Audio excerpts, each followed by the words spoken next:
시청자 여러분 안녕하십니까? 박정희의 발자취 제5부입니다.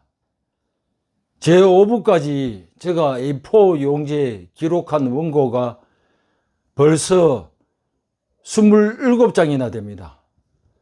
시청자님들을 위해서 한국 현대사와 박정희 전 대통령에 대해서 많이 공부할 기회가 되는군요.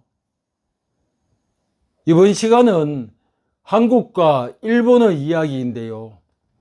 숙명적 관계, 운명적 관계, 아니 뗄래야 뗄 수 없는 관계이죠. 지금도 위안부, 강제징용 배상 등에 대해서 국내에서의 갈등과 한국과 일본과의 갈등이 계속 있어 왔는데요. 윤석열 대통령의 통 큰 결단으로 새로운 국면을 맞이하고 있어 다행스럽게 생각합니다. 본론으로 들어가겠습니다. 1965년 한일 국교 정상화를 한일 기본조약이라 부르며 대한민국과 일본이 서로 일반적 국교 관계를 규정하기 위해 1965년 6월 22일에 조인하였는데 일본 자금을 빨리 얻어먹고 국교 재개를 서둘렀습니다. 대한민국과 일본은 1951년 이후 5차례에 걸쳐 회담을 가졌으나 서로의 상반된 견해로 제대로 성사되지 않았으며 일본은 개인 배상을 제안했는데 정부는 이것을 거부하며 국가에 대한 배상을 일본에 요구하고 논의가 진행됐는 바 일본과의 외교 관계를 수립하였으며 그 대가로 일본으로부터 차관을 지급받기도 했습니다. 한일어업협정, 제1교포의 법적 지위 등 대우협정, 한일 청구권 협정, 문화재 협정 등이 있었으며 일본으로부터 받은 대일 청구권 자금은 포항제철의 설립 자금이 되기도 했습니다. 무상 3억 불, 유상 2억 불, 민간 차관 1억 불, 총 6억 달러로 협상 주역 김종필은 이에 합의를 했습니다. 1968년 4월에 포철 공장을 짓고 일본에 가서 철강업계를 대상으로 철강 제조 기술의 지원을 구걸해야만 되었다고 합니다. 그 후 7년 후인 1975년 포항제철은 세계 철강업계 46위라는 성적을 냈고 22년 뒤에는 신일본 제철을 추월해서 세계 1위에 등극했습니다. 이 얼마나 놀라운 일입니까? 아니 기적이라 불러도 좋겠죠. 포철 신화의 주인공인 박태주는 박정희가 오사단장일 때 참모장이었으며 초등학교에서 대학교까지 일본에서 교육을 받았고 교본을 가지고 있는 일본인이 많았으며 또 박정희와 닮은 꼴이라는 일본을 알자라는 지일, 또 일본을 이용한다는 용일, 또 일본을 뛰어넘자는 그 길의 역사관으로 성공한 역사적 표본이 된 사람이 박태준이었다고 합니다.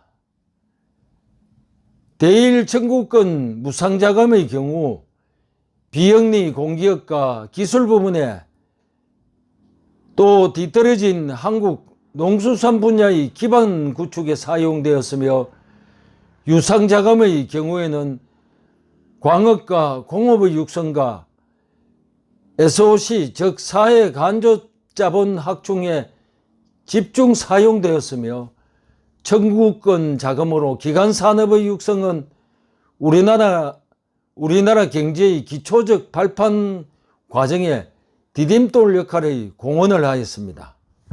박정희가 일본 자금을 빨리 얻으려는 상황에서 김종필이 협상의 주역이었는데 한일 국교 정상화의 여러 가지 미비한 점으로 우리 국내와 한일 양국 간의 다툼의 불씨가 되어 갈등을 겪어왔으며 지난 문재인 정부에서 최고조의 갈등 상황을 겪으며 2019년 아베 신조 일본 총리가 반도체 소재의 핵심 장비 3대 품목인 1. 극자외선 포토레지스터 2. 불화수소 3. 불화폴리이미터를 한국 수출 규제를 하는 충격적인 일까지 벌어졌습니다. 마침 윤석열 대통령의 통큰 결단으로 해소가 되고 있으며 최근에는 미국 대통령 별장인 캠프 데이비드에서 한미일 정상회담을 개최하기도 해서 외교, 국방이 모두 정상화를 넘어 더욱 굳건하게 되어가는 상황이기도 합니다.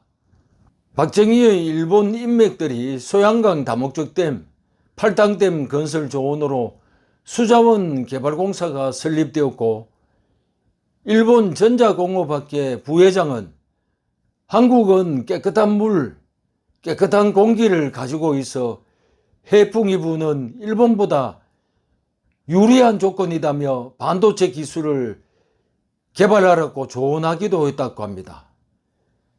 그런 조언이 박정희 정부에 의해 정책화되어 경북 구미에 국가 1공단 35만 평의 전자공업 단지가 조성되어 삼성전자와 LG전자가 이곳에 탄생할 수 있었습니다.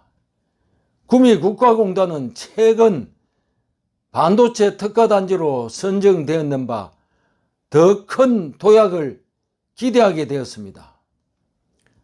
한국은 1910년부터 1945년까지 일본의 식민지였으나 박정희 대통령의 한강의 기적으로 일본을 추격하기 시작했고 이제 대등한 수준으로 살게 된 것입니다. 이상으로 박정희의 발자취 제5부는 여기서 끝입니다. 시청에 감사를 드리며 제6부에서 만나기를 희망합니다. 항상 건강하십시오.